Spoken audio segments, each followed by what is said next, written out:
ontem caiu um pouquinho, com uma inflação fora da meta e caminhando, os juros caminhando para 14,25 em março, segundo as atas do Banco Central. Se o senhor tivesse que dar um conselho para o presidente Lula, que conselho o senhor daria? Eu daria o conselho de olhar o que nós fizemos no nosso governo, porque realmente eu aprendi que economia você não resolve num passe de mágica.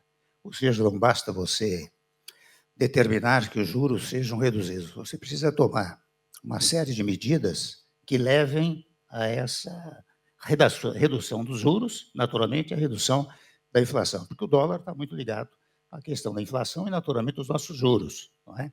E o que é que nós fizemos no nosso governo? Nós, primeiro, fomos para as reformas. O ministro Meirelles, logo no início do governo, me trouxe a hipótese do teto para os gastos públicos, para reduzir despesas.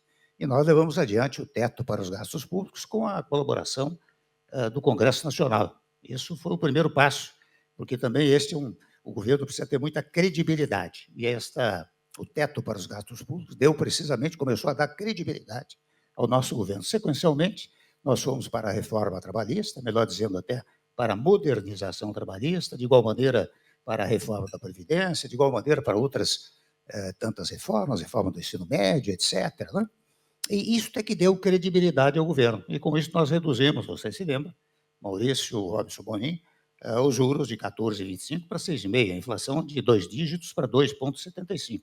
Ou seja, eu aprendi, até interessante, durante o governo, vivendo e aprendendo, né? Durante o governo, que a economia você arruma uma série de medidas que permitem exatamente isso. E aí, penso eu, a influência em relação ao valor do dólar. Eu daria esse conselho.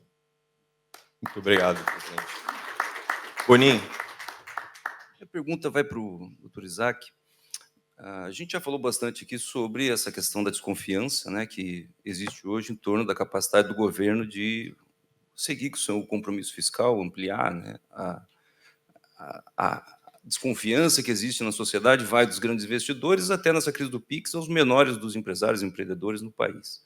E tudo muito fruto das escolhas que o governo faz e do discurso que o governo faz.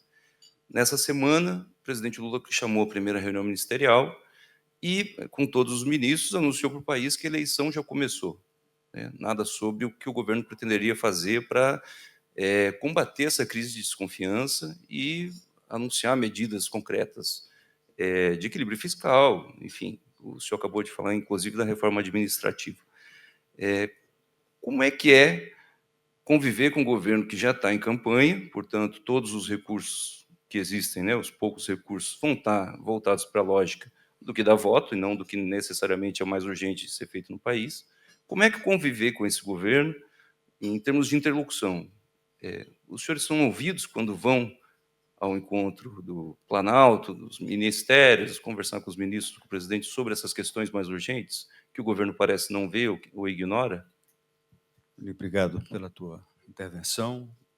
Você trata de alguns pontos como confiança, interlocução governamental, plataforma de medidas aí que o governo precisaria dar continuidade. E a FEBRABAN, enquanto representante de um setor estratégico da economia, que é o setor bancário, nós temos mais do que a legitimidade, mais do que a responsabilidade, mas um compromisso de, nessa interlocução com o governo, tentar mostrar a nossa visão daquilo que faz com que a gente acerte a mão na economia. É um pouco da minha fala que há pouco eu mencionava. Eu penso que sim, que temos sido ouvidos. Há uma abertura de diálogo relevante, sobretudo com a equipe econômica, com o ministro Haddad. Temos encontros frequentes, não só comigo, mas também com os dirigentes máximos dos bancos, com os CEOs e presidentes dos bancos, tanto oficiais quanto privados.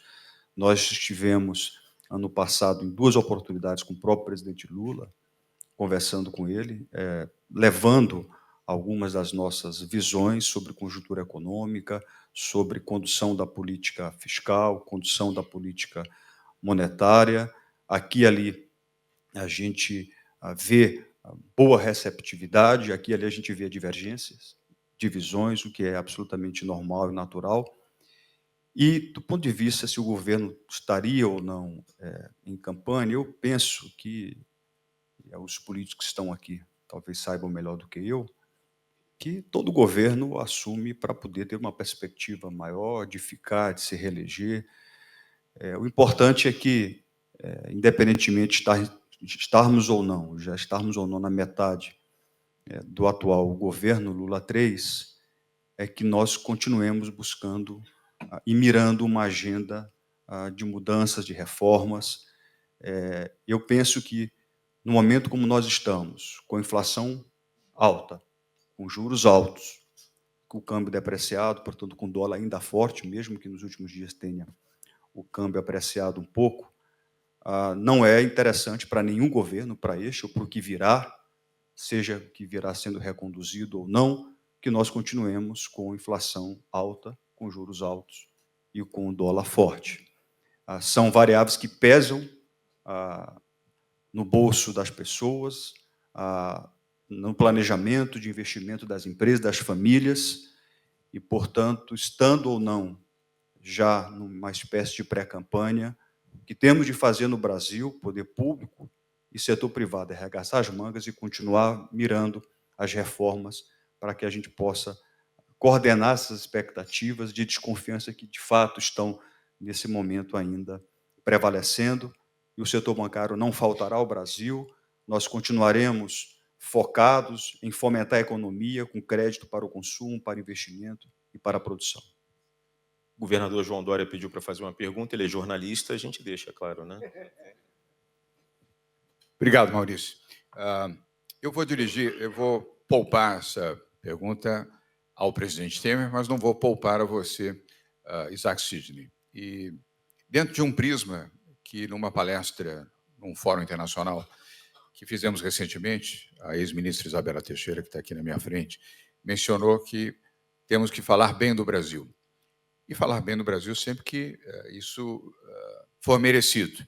E quando não merecer, pelo menos fora do Brasil, não falar mal do país. Então, com este pressuposto, mas eu aqui faço um comentário, Maurício, e, na sequência, pergunto a você, Isaac. Imagine se aqui o governador Eduardo Riedel, o governador Ibanez, o governador Vanderlei, tivessem já antecipado o processo eleitoral dos seus estados, com 2 anos de antecedência, dizendo que os seus governos devem estar atentos para a sucessão eleitoral e que eles convocassem os seus secretários para tratar de um tema de ordem partidária e de sustentação a uma eventual sucessão dos seus governos. O que aconteceria com os governos dos seus estados? Deixariam de ter a prioridade de governar para politizar os seus governos? Esse é um comentário. Certamente, os governadores que aqui estão não fariam, não fazem e não farão uma atitude como essa. Segundo ponto, Isaac, você falou, e acertadamente, que o ministro Fernando Haddad, senador Alessandro Vieira, tem sido bom no diálogo, e tem de fato. Não obstante este comportamento, a capacidade de dialogar, de ouvir a FEBRABAN, os bancos, setor produtivo, comércio, indústria, setor de serviço, setor de tecnologia e, de certa forma, até a própria sociedade civil, o que acontece quando o próprio ministro da Fazenda é, muitas vezes, desautorizado pelo Palácio do Planalto?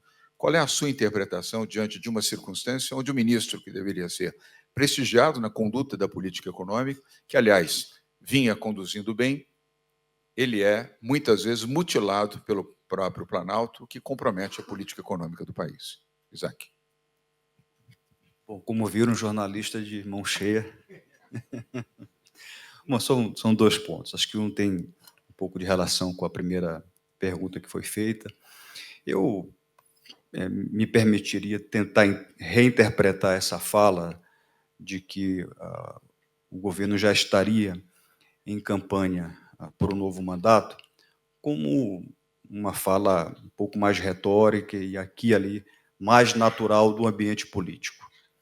E se, de fato, o governo se vê já em meio a um processo de pré-campanha, deveria efetivamente buscar enfrentar essas 3 variáveis que estão pesando na economia: inflação alta, juros altos e dólar forte.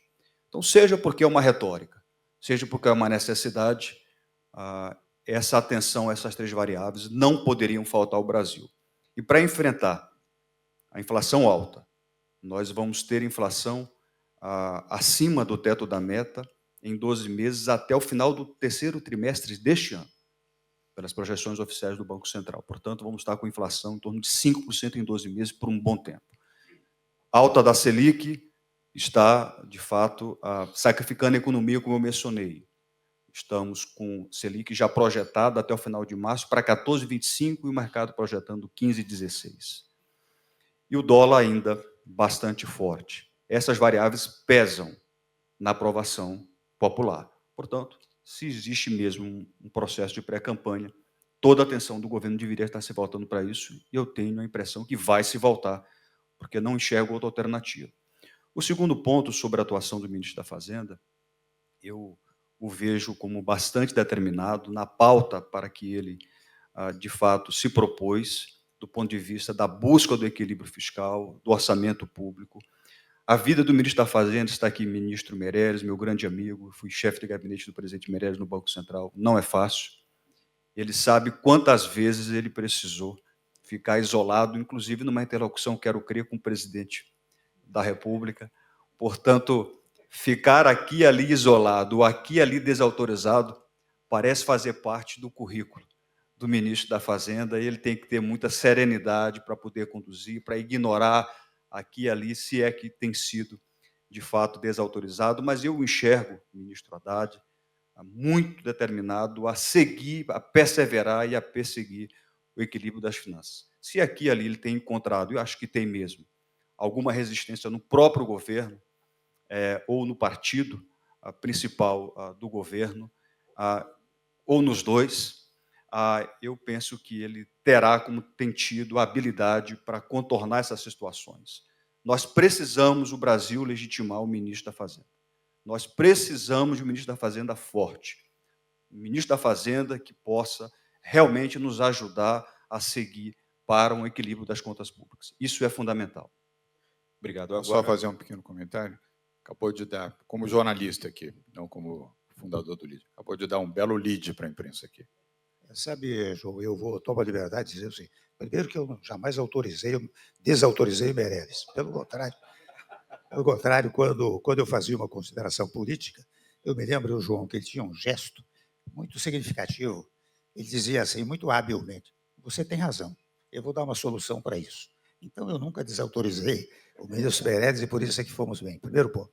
Segundo ponto é o seguinte, sabe que eu passei a ser contra o fenômeno da reeleição?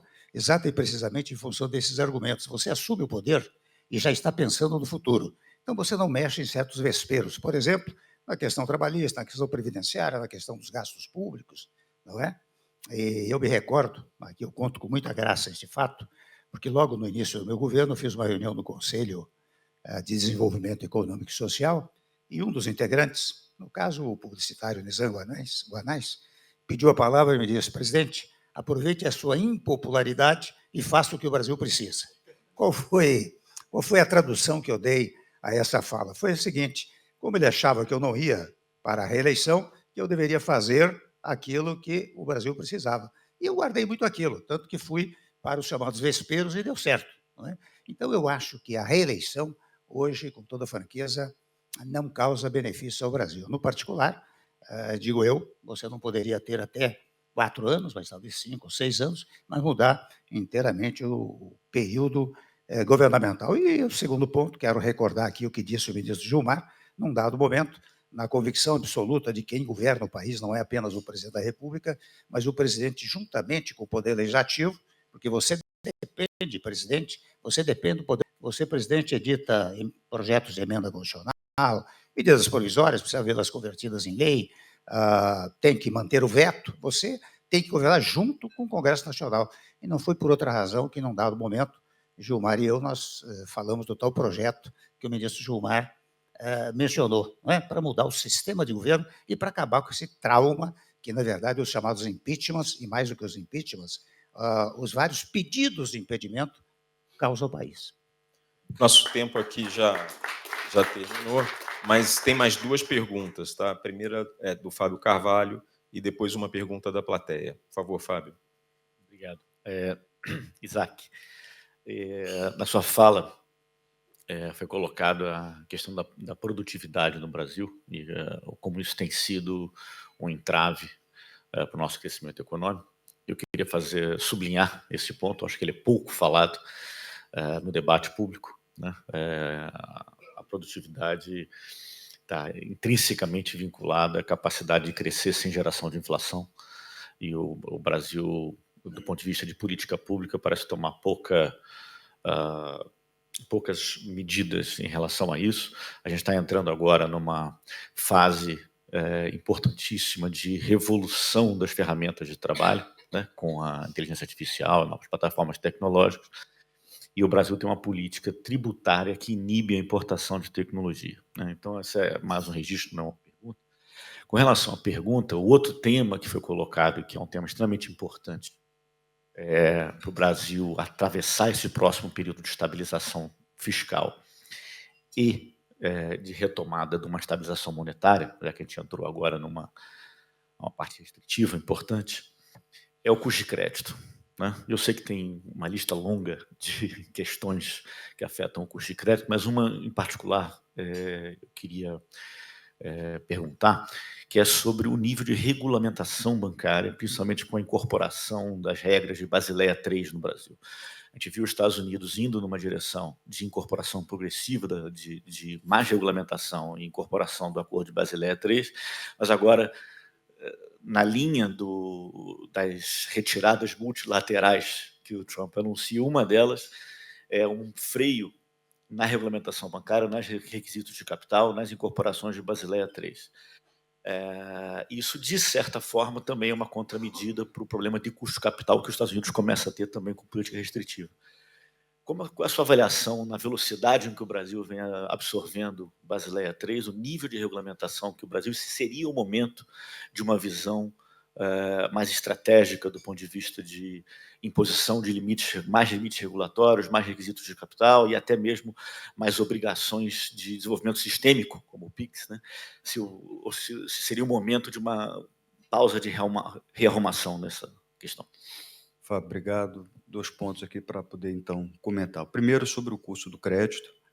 Eu não tive condições, em razão do tempo, de aprofundar um pouco mais, mas penso que em 1, 2 minutos a gente consiga dar um pouquinho da nossa visão. No Brasil, nós temos os custos de intermediação financeira mais elevados, quando nós nos comparamos com outras geografias. Por exemplo, a cada R$100 de spread bancário, R$80 são destinados apenas para cobrir os custos da intermediação financeira. O que significa isso na prática? Que a diferença, R$20 ou 20%, é a margem dos bancos. Estou dizendo que é pouco, que é muita, mas eu estou dizendo que é muito custo de capital, de intermediação do capital, 80% de spread bancário. Nós temos algumas causas estruturais para isso. Uma delas é a inadimplência. A inadimplência responde por 40% do custo da intermediação financeira. No Brasil ainda se recupera pouco crédito. Por exemplo, quando nós olhamos para as empresas que entram em processo de recuperação judicial, em processo falimentar, o Brasil só recupera algo como 0,15, 0 centavos de dólar, numa comparação com os outros países que recuperam 0,60, 0,70, 0,80 centavos. Então, nós temos um processo ainda, eu diria, ineficiente de recuperação de crédito, temos uma inadimplência elevada, temos uma carga tributária, uma cunha fiscal muito grande. O Brasil é um dos 5, 6 países do mundo em que é tributado no spread bancário. Não estou aqui me referindo na rentabilidade, mas no spread bancário. Só 5, 6 países do mundo têm essa tributação. Então, temos aí os nossos dilemas e, mesmo assim, estamos com uma carteira de crédito hoje que equivale a 55% do PIB e os bancos têm confiado às empresas e famílias um estoque de crédito de 6,5 trilhões de reais. O segundo ponto de capital. O Brasil, acho que, e aí o presidente Meirelles sabe bem disso, da crise de 2008, 2009 para cá, nós mais do que fizemos o dever de casa. O Brasil é um benchmark do ponto de vista da solidez, da robustez do sistema financeiro e bancário. Nós temos níveis de capital bem elevados, acima dos níveis mínimos de Basileia. Já tínhamos isso há muito tempo, e nós fortalecemos a estrutura de capital dos bancos, portanto, temos níveis elevados de capital, de liquidez, de rentabilidade e de provisão. Temos o que nós chamamos de colchões, que fazem com que a solidez do mercado bancário brasileiro faça inveja a muitos outros países e, portanto, nós podemos e devemos nos orgulhar dessa robustez que faz com que o setor bancário ele seja, na verdade, um canal e um vetor para a absorção de choques internos e de choques externos. Da pandemia para cá, 2020 para cá, o setor bancário brasileiro fez injeções da ordem de quase 20 trilhões de reais na economia, o que significa dizer que nós temos aí, de fato, uma contribuição muito grande para o PIB, e nós certamente vamos agora refletir nesse ano de 25 sobre como o crédito vai caminhar. Nós estamos com juros mais altos, inflação mais pressionada, algum risco de repiques na inadimplência, portanto, enxergo que os bancos serão mais cautelosos, o crédito deve crescer um pouco menos em 25, mas do ponto de vista da estrutura de capital, eu não vejo espaço para retrocesso. O Banco Central brasileiro é muito diligente do ponto de vista da regulação, da supervisão, e nós já estamos muito à frente cumprindo as regras de Basileia. Vamos agora à pergunta da plateia. Eu só peço o máximo de concisão, tanto na pergunta quanto na resposta. Sérgio.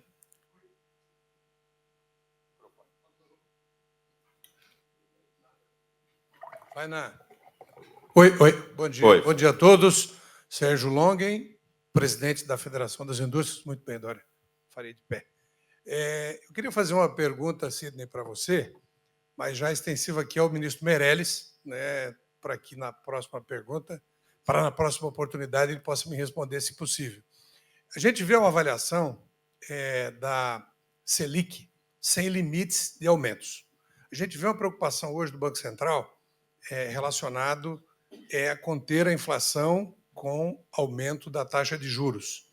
E a gente não vê a preocupação com a inadimplência. Então, a preocupação nossa hoje, enquanto empresários, são das dívidas contraídas.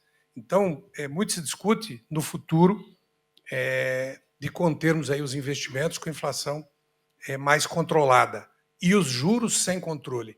Até onde as taxas de juros seguiriam?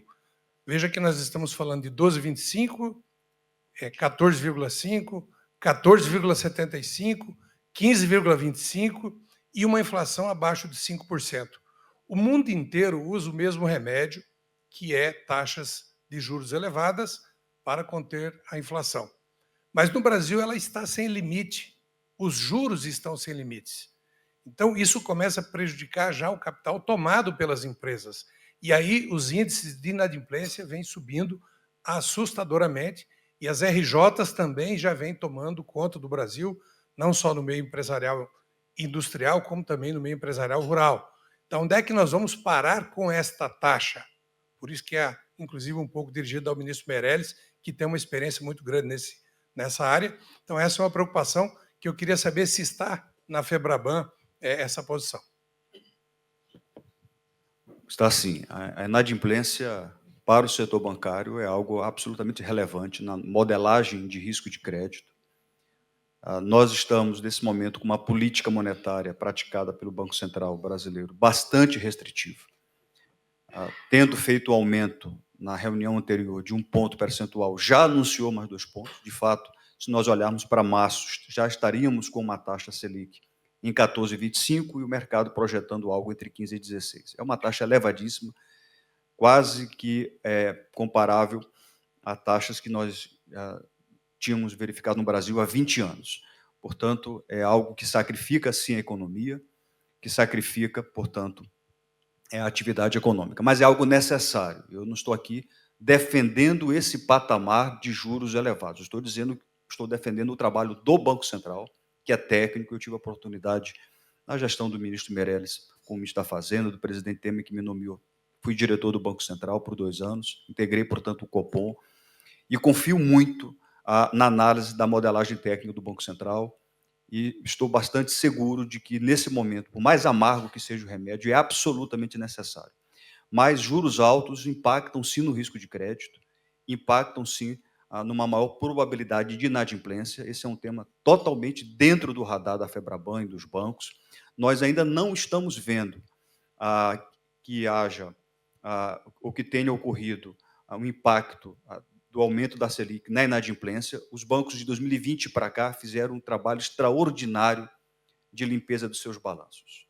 Os bancos repactuaram muitas dívidas, nós demos alívio financeiro fazendo essas repactuações, conseguimos reduzir bastante a inadimplência. Quando olhamos para a carteira de crédito como um todo, a inadimplência está em torno de 3,7%, a inadimplência de toda a carteira. Alguns segmentos, como o de micro e pequenas empresas, a preocupação maior, a inadimplência está um pouco mais alta. Você tocou no ponto importante de recuperação judicial. Das 1.800 recuperações judiciais do ano passado, 1.400 foram no segmento de menor porte. Por isso que nós apoiamos o programa Acredita, que é um programa de repactuação de dívida de micro e pequenas empresas. Mas, resumindo, a inadimplência está no radar, não nos está dando ainda preocupações de que ela está aumentando. Nós temos um olhar mais cuidadoso para o risco de crédito e os números que temos mostram que tem, sim, alguma possibilidade de aumento da inadimplência, mas, por hora, controlada. Com essa resposta, nós encerramos o primeiro painel.